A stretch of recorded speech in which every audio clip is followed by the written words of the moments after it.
Good morning students आज के इस वीडियो लेक्चर से हम अपना फर्स्ट चैप्टर हिस्ट्री का the rise of nationalism in Europe शुरू करने जा रहे हैं and this is the first part of this chapter. अगर मैं इस चैप्टर की बात करता हूँ, चैप्टर काफी लंबा है, तो कई लेक्चर्स के अंदर ये चैप्टर पूरा होगा। बड़ा इंटरेस्टिंग चैप्टर है, पर अगर आप इसको यहाँ पर ध्यान से नहीं पढ़ोगे तो ये आपको समझ में भी नहीं आएगा, ये बात भी ध्यान रखना। ठीक है, तो चैप्टर को देख लेते हैं। सबसे पहले हम देखेंगे कि इस चैप्टर में बेसिकली कौन कौन से टॉपिक जो है हम कवर करने जा रहे हैं। सबसे पहले चैप्टर की इंट्रोडक्शन होगी, then we will discuss about the French revolution and the idea of nation.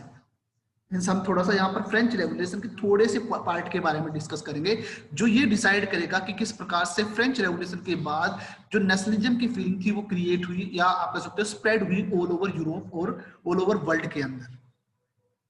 उसके बाद हम देखेंगे the making of the nationalism in Europe. Europe किस प्रकार से के अंदर किस प्रकार से ये जो नेशनलिज्म की फीलिंग है वो क्रिएट होती है। उसके बाद हम देखेंगे कि अरिस्टोक्रेसी और न्यू मिडिल क्लास किस प्रकार से उनका आपस में संबंध था। एक नई जो मिडिल क्लास एमर्ज हुई तो उससे अरिस्टोक्रेसी के ऊपर क्या प्रभाव पड़ा, उन सबको देखेंगे। देन हम एक लिबरल पॉलिसी है, लिबरल नेशनलिज्म, उसके बारे में डिस्कस करेंगे और उसका मतलब क्या है उसको समझने की कोशिश करेंगे। फिर हम एक नया अ न्यू कंजर्वेशन आफ्टर 1815 इस टॉपिक को डिस्कस करेंगे। आफ्टर देन जो एक इरा होगा द रेवोल्यूशनरी, इनको डिस्कस करेंगे। फिर एक रेवोल्यूशन एज होती है 1830 टू 1848, हम इसको बार बार डिस्कस करेंगे 1830 टू 1848। ठीक है, उसके बाद हम डिस्कस करेंगे romantic imagination and national feeling किस प्रकार से क्रिएट आपस में संबंधित है, उनको डिस्कस करेंगे। हंगर, हार्डशिप, पॉपुलर रिवोल्ट, ये भी आपका 1830 से 1848 के टाइम पीरियड का होगा। ठीक है, then we will discuss about the revolution of the liberals in 1848। उसके बाद इटली, जर्मनी और ब्रिटेन, इन तीनों के यूनिफिकेशन को डिस्कस करेंगे। और लास्ट में जो एक तरीके से हम बात करते हैं visualising the nation and nationalism and imperialism, इन दो पॉइंट को डिस्कस करेंगे। चैप्टर काफी लंबा है, बड़ा इंटरेस्टिंग है, नो डाउट। ठीक है, बट इसको समझना बड़ा थोड़ा सा ध्यान से है। तो स्टूडेंट सबसे पहले हम बात करते हैं आज के टाइम पीरियड की। Today we are living in a democratic areas. आप कह सकते हो कि हम अपने जिस देश में रहते हैं वो एक ऐसा देश है जहां पर डेमोक्रेटिक गवर्नमेंट रहती है। ठीक है, और नेशनलिज्म को हम मानते हैं, मीन्स नेशनलिज्म है, देश के प्रति हमारी जो फीलिंग्स है वो है नॉर्मली। हम आज की बात कर रहे हैं, बट क्या कभी हमने सोचा है कि ये जो नेशनलिज्म, जिस वर्ड को हम बार बार यूज करते जा रहे हैं, ये आया कैसे है? क्या हम सबको इसके बारे में कोई जानकारी है? So do we know the meaning of the nationalism? हम डेमोक्रेटिक कंट्री में रहते हैं, नेशनलिज्म की फीलिंग हमारे अंदर है, क्या हमें पता है कि ये नेशनलिज्म होता क्या है और ये कंसेप्ट आया कहां से, and how it is related to Europe, ये यूरोप से कैसे रिलेट है, और यूरोपियन के दिलों में, आप कह सकते हो दिल और दिमाग के अंदर ये सपना कैसे जागृत हुआ? क्या आप सबको ये पता है? क्या हमने कभी सोचने की कोशिश की? हिस्ट्री के बारे में पढ़ा, ठीक है, हिस्ट्री के अंदर क्योंकि हम इंडियन हिस्ट्री के बारे में हमने डिस्कस किया, तो हमने वहां पर 1857 के रिवोल्ट को भी डिस्कस किया, 1947 में हम इंडिपेंडेंट हुए, ये सब हमने 8th स्टैंडर्ड में डिस्कस किया। 9th स्टैंडर्ड में हमने थोड़ा सा फ्रेंच रेवोल्यूशन, रशियन रेवोल्यूशन, इन सब चीजों को डिस्कस किया। ठीक है, डिस्कस तो किया। अब ये चैप्टर जो है वो चैप्टर आपको रियल सेंस में दिखाएगा कि जो आपकी ये रेवोल्यूशन थी, या जो आपका ये जो देश को इंडिपेंडेंट कराने की जो फीलिंग थी, जिसे हम नेशनलिज्म की फीलिंग कह सकते हैं, दैट कंट्री इज माइन, ये कंट्री मेरा है, ये जो फीलिंग की बात करते हैं, इस चैप्टर से रियल में आपको पता चलेगा कैसे क्रिएट होगा। ठीक है, तो इन सब चीजों का जो आंसर है वो आपको इस चैप्टर में मिलेगा। तो सबसे पहले अगर मैं बात करता हूं, तो सबसे पहले हम आपकी जो चैप्टर के अंदर, सॉरी आपकी जो एनसीईआरटी बुक है, उस एनसीईआरटी बुक के अंदर सबसे पहले एक पिक्चर दी गई है, एक पेंटिंग बनाई गई है, जो कि एक फ्रेंच आर्टिस्ट थे फ्रेडरिक सोरियो, उन्होंने 1848 के अंदर अपने इस ड्रीम को विजुअलाइज किया। ठीक है, उसको शो किया गया। पिक्चर देख लीजिए, दिस इज अ पिक्चर, आपके एनसीईआरटी बुक में इसी प्रकार की पिक्चर होगी। तो सबसे पहले हम क्या करेंगे, इस पिक्चर को डिफाइन करेंगे। It's very most important for the board perspective, क्योंकि कई बार ये क्वेश्चन आ सकता है कि describe the painting of the Frederic Sorio. अब फ्रेडरिक सोरियो की इस पेंटिंग की फीचर्स आपको बतानी है। ठीक है, तो कई बार आपके सामने यही क्वेश्चन आ सकता है। तो इस आधार पे चलो हम इसको देख लेते हैं। तो सबसे पहले हम इस पेंटिंग को डिस्कस करेंगे। तो आपको ये तो पता चल गया कि ये पेंटिंग किसने प्रिपेयर की है, दैट इज फ्रेडरिक सोरियो, जो कि एक फ्रेंच आर्टिस्ट है। 1848 के अंदर इसको तैयार किया गया, राइट। तो सबसे पहले हम बात करते हैं, the French artist had prepared 4 print visualising his dream. ठीक है, उसने क्या किया, अपने ड्रीम को विजुअलाइज करने के लिए इस पेंटिंग के अंदर 4 प्रिंट बनाए हैं। यहाँ पर 4 पॉइंट हमें डिस्कस करने हैं जो कि अलग अलग जगह पर डिस्कस किए जाते हैं, और उसके माध्यम से उसने अपने उस सपने को, सपना क्या था, डेमोक्रेटिक एंड सोशल रिपब्लिक वाला सपना, उसको विजुअलाइज इस पेंटिंग के माध्यम से किया। ठीक है, अब बात करते हैं इस पेंटिंग की। तो सबसे पहले हम इसके 4 जो प्रिंट्स होते हैं उनको डिस्कस करते हैं। इतना तो मेरे ख्याल से क्लियर है। 1848 के अंदर फ्रेंच आर्टिस्ट फ्रेडरिक सोरियो ने क्या किया, इस पेंटिंग को प्रिपेयर किया, and this painting is prepared into 4 prints, जो कि विजुअलाइज करते हैं उसके ड्रीम को, जो ड्रीम क्या था, सोशल रिपब्लिकन कंट्री का। ठीक है, तो सबसे पहले फ्रेडरिक सोरियो के उन 4 प्रिंट को ही डिस्कस करते हैं। तो सबसे पहला पॉइंट हमारा होगा, the painting shows that man and women from different ages and from different groups, they are marching in a long queue and giving honor to the Statue of Liberty। सबसे पहला print आपका ये होगा। ठीक है, सबसे पहला जो पॉइंट है वो आपका ये है कि अलग अलग जो देश के व्यक्ति हैं, मैन एंड वीमेन, ठीक है, जो अलग अलग देश के नागरिक है, जो कि अलग अलग सोशल ग्रुप और अलग अलग एज ग्रुप से बिलोंग करते हैं, वो काफी लंबी लाइन बना के स्टैच्यू ऑफ लिबर्टी को ऑनर प्रोवाइड करते जा रहे हैं। ठीक है, इस चीज से हमें पता चलता है कि they are struggling for making their state, या you can say their country, a nation state। Nation state क्या है, जिस प्रकार का देश आज हमारा है वो आपका नेशन स्टेट है। जिस प्रकार का देश हमारा है वो आपका क्या है, एक नेशन स्टेट है। ठीक है, तो आज का जो हम इंडिया में रहते हैं तो this is the nation state. अगर मैं बात करता हूं जर्मनी की, तो जर्मनी भी आज एक नेशन स्टेट है। पर एक समय ऐसा था कि ये नेशन स्टेट ऐसा नहीं था, यहां पर राजाओं का अधिकार होता था, मोनार्की हुआ करती थी, और उस मोनार्की के अंदर मल्टी डायनेस्टी, आप कह सकते हो, कल्चर को फॉलो करने वाले पीपल रहते थे। ठीक है, जो जर्मन एरिया था वो जरूरी नहीं है कि वो उतना ही हिस्सा जर्मन है, ऐसा कुछ नहीं था। ठीक है, तो उसी चीज के बारे में हम यहां पर बात कर रहे हैं। तो ये क्या कर रहे हैं, ये जो लाइन है वो शो कर रही है कि वो स्टैच्यू ऑफ लिबर्टी को ओनर प्रोवाइड कर रहे हैं। ठीक है, अब इस पेंटिंग के अंदर the painting describe the Statue of Liberty as a female figure, female figure के रूप में उसे शो किया गया, क्योंकि फ्रेंच आर्टिस्ट ने शुरू से ही, आप अगर बात करते हैं, लिबर्टी को एज ए फीमेल फिगर के रूप में शो किया गया। इवन अगर हम भारत माता की बात करते हो तो वो भी एक फीमेल फिगर के रूप में भी शो किया गया है। ठीक है, अब उसके एक हाथ में तो टॉर्च है जो इनलाइटमेंट का को शो करती है, और दूसरे हैंड में उसका चार्टर है जो कि मैंस को कौन कौन से राइट मिलते हैं बाय बर्थ, उसको दर्शाता है। तो statue of liberty second phase हो गया आपका। जो स्टैच्यू ऑफ लिबर्टी के बारे में क्या बताया, ये एक फीमेल फिगर है जिसके एक हाथ में टॉर्च है, जो क्या कर रहा है कि people must be aware, people must be aware. और सेकंड हैंड की अगर मैं बात करता हूं, उसमें चार्टर एक्ट है, जो कि एक मैन के, एक इंसान के पास, या आप कह सकते हो एक व्यक्ति के पास जन्म से ही कौन कौन से अधिकार होते हैं, उन सब की बात कही गई है। ओके, तो इस तरीके से ये स्टैच्यू ऑफ लिबर्टी है। Now the statue is a female figure. Reason अब आपको मैंने दिया है कि जो लिबर्टी है, it was defined as a female figure by the different, you can say French artist. जो डिफरेंट फ्रेंच आर्टिस्ट है उन्होंने ही लिबर्टी को एज ए फीमेल फिगर के रूप में शो किया गया है। ठीक है, नेक्स्ट, पहला हमने देखा मैन एंड वीमेन वाला। सेकंड पॉइंट हमने जो सेकंड प्रिंट देखा वो था लिबर्टी वाला, मीन स्टैच्यू ऑफ लिबर्टी वाला। थर्ड जो है, सबसे पहले देखिए बिल्कुल पिक्चर के स्टार्टिंग पॉइंट में, there are some remains of the absolutist institution on the ground. Ground के ऊपर जो एब्सोल्यूटिस्ट इंस्टीट्यूशन है, इसका मतलब मोनार्की, जो मोनार्की के टुकड़े हैं, टूटे हुए टुकड़े हैं, वो पड़े हैं। अब सबसे पहले पता होना चाहिए एब्सोल्यूटिस्ट क्या होता है। It means a form of rule and you can से a form of government where the power is concentrated only in the hand of a one person. This is called absolutist, right? ठीक है। तो तीसरा जो print है वो show क्या कर रहा है, वो शो कर रहा है कि जो सामने जो छोटे छोटे टुकड़े पड़े हैं ना पिक्चर के, वो शो करता है, और वो शो करता है कि जो ये मोनार्की है वो खत्म हो चुकी है। ठीक है, थर्ड पॉइंट आपको ये शो करता है। नाउ अब यहां पर जो फ्रेडरिक सोरियो है वो अपने यूटोपियन विजन को शो करना चाहते हैं।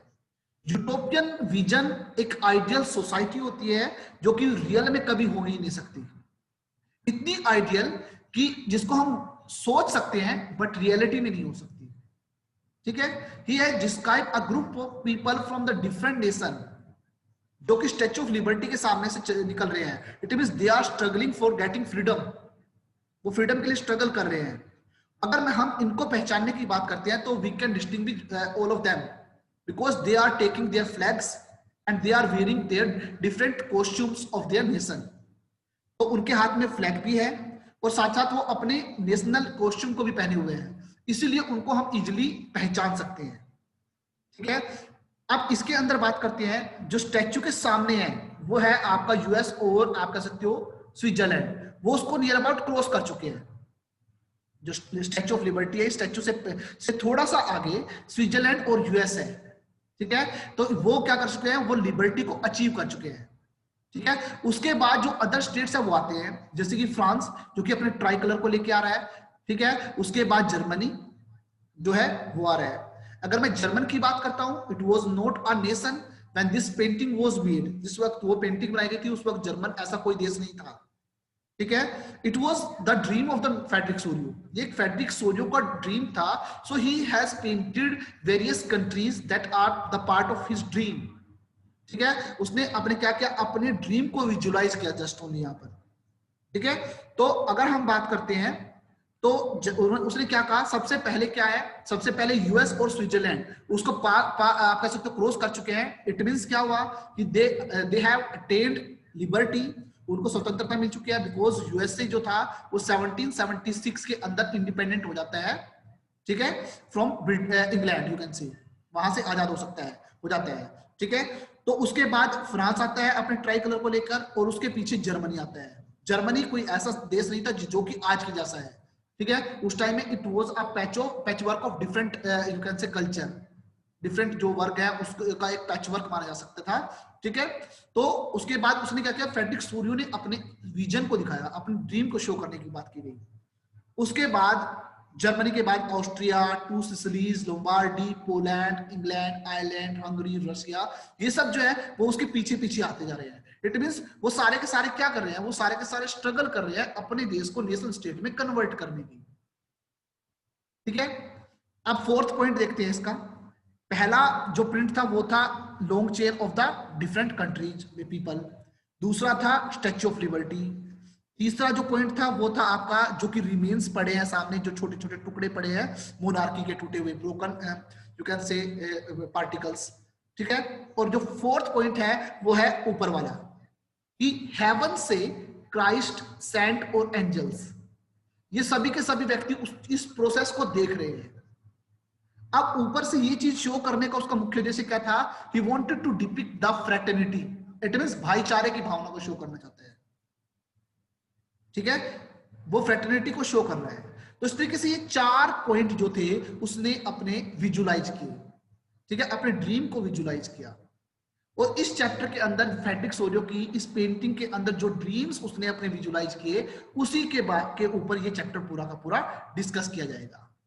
अगर नॉर्मली हम 19th सेंचुरी के टाइम पीरियड की बात करते हैं, जो नेशनलिज्म की फीलिंग थी वो बहुत ज्यादा स्ट्रॉन्ग हो चुकी थी और उसकी वजह से यूरोप के अंदर डिफरेंट टाइप के पॉलिटिकल चेंजेस क्रिएट हुए। ठीक है, और फाइनल रिजल्ट क्या था, नेशन स्टेट क्रिएट करना, किसकी जगह पर, in place of the multinational dynasty empires of the Europe.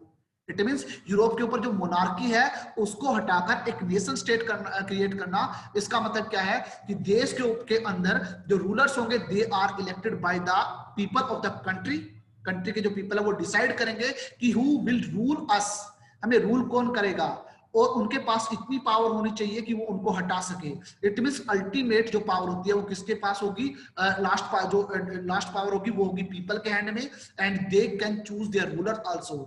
तो अल्टीमेट जो एम था वो था नेशन स्टेट को क्रिएट करना।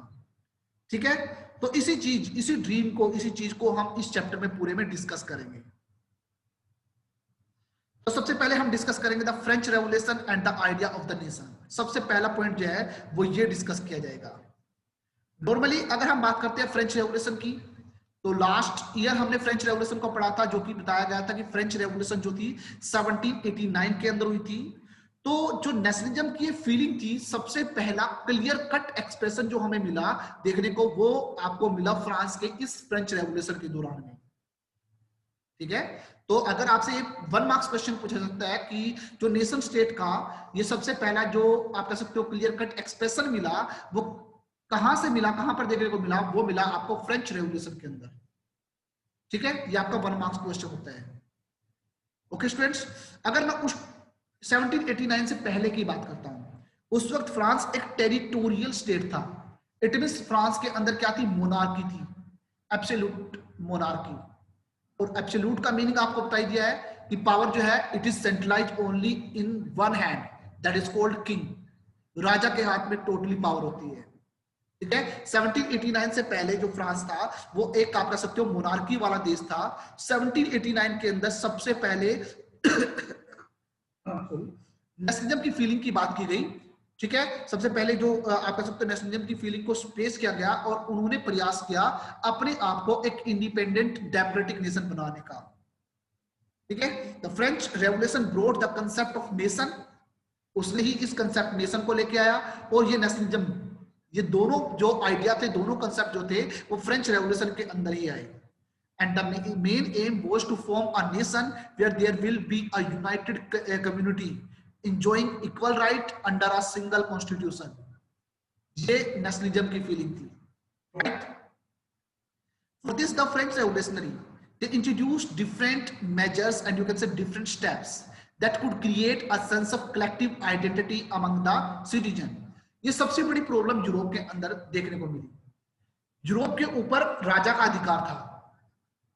जो मोनार्की थे, जो रॉयल फैमिली थी, they are less in number but they are united, पर वो इकट्ठे थे।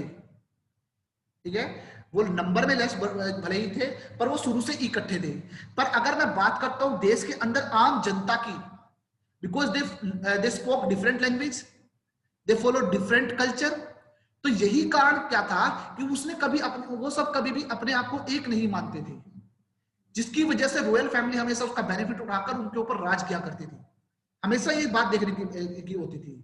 तो फ्रेंच रेवोल्यूशनरी जो थे, उन्होंने क्या किया, अगर देश को आजाद कराना है, सबसे पहले इन सब व्यक्तियों के दिलों में ये बात क्रिएट करनी है कि this country belongs to you, ये कंट्री हम सब का है, हमें इसके लिए प्रयास करना पड़ेगा। तो कलेक्टिव आइडेंटिटी को एमर्ज कराना पड़ेगा। इसके लिए फ्रेंच रेवोल्यूशनरी ने डिफरेंट स्टेप्स को उठाया। कौन कौन से स्टेप्स थे उनको देख लेते हैं, उनमें से कौन कौन से स्टेप्स थे उनको देख लेते हैं। सबसे पहले उन्होंने क्या किया, रॉयल फ्लैग को हटाकर it was replaced by a new try colour flag. सबसे पहले उन्होंने क्या किया, रॉयल फ्लैग को हटा दिया और उसकी जगह पर नया ट्राई कलर जो फ्लैग था वो एस्टैब्लिश किया। Second, the state general. State general कौन सी थी, याद कीजिए कि जो उनकी वो, जैसे हमारे यहाँ पर पार्लियामेंट होती है ना, ऐसे उनकी स्टेट जनरल थी, जो कि फर्स्ट स्टेट, सेकंड स्टेट और थर्ड स्टेट वाली थी, जो कि डिसीजन मेकिंग बॉडी थी। ठीक है, जो स्टेट जनरल थी, it was elected by the body of active citizen. It was rename as the national assembly, उसको रीनेम करके नेशनल असेंबली का नाम दिया गया। Next, new hymns were composed, means जैसे कि हमारे सॉन्ग्स होते हैं ना, जैसे कि हमारे सॉन्ग्स होते हैं, या कह सकते हो जैसे कि हमारा नेशनल एंथम हो गया, नेशनल सॉन्ग हो गया, उनकी बात कर रहा हूं। तो जो न्यू हिम्स थे, they were composed, oaths were taken, and even जिन व्यक्तियों ने हमारे देश के ऊपर या देश के ऊपर अपनी लाइफ को सैक्रिफाई कर दिया, ठीक है, उनको ऑनर प्रोवाइड किया गया। एक सेंट्रलाइज एडमिनिस्ट्रेटिव सिस्टम रखा गया, सेंट्रलाइज जो एडमिनिस्ट्रेटिव सिस्टम था वो क्रिएट किया गया। ठीक है, यूनिफॉर्म लॉज क्रिएट किए गए जो कि हर एक व्यक्ति पर इक्वल मैनर से लागू किए जाएंगे।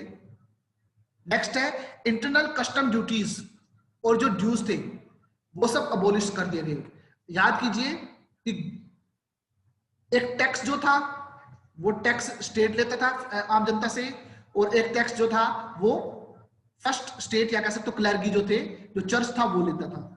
और टैक्स जो पे करता था वो केवल थर्ड स्टेट करता था, जो कि मैक्सिमम पॉपुलेशन थी और जिसके पास सबसे कम रिसोर्स था। तो वो इंटरनल जो कस्टम ड्यूटीज और ड्यूज थे वो खत्म कर दिए गए। अब जो यूरोप में सबसे बड़ी प्रॉब्लम थी ना, वो थी हर एक एरिया के अंदर वेट को मेजर करने की यूनिट, और जो आप कह सकते हो किसी भी चीज को मेजर करने की यूनिट, चाहे वेट को चाहे लेंथ को, ये सारा का सारा डिफरेंट था। अगर आप एक एरिया में जाओगे तो उसकी जो वेट को मेजर करने की, आप कह सकते हो लेंथ को मेजर करने की यूनिट डिफरेंट होगी। अगर आप दूसरे एरिया में जाओगे तो दूसरे एरिया में डिफरेंट होगी। ठीक है, तो इस तरीके से वहां पर सबसे पहले सबसे बड़ा काम क्या किया, एक यूनिफॉर्म सिस्टम क्रिएट किया गया। ठीक है, French was consider as a common language of the nation, French को as a common language consider कर दिया गया।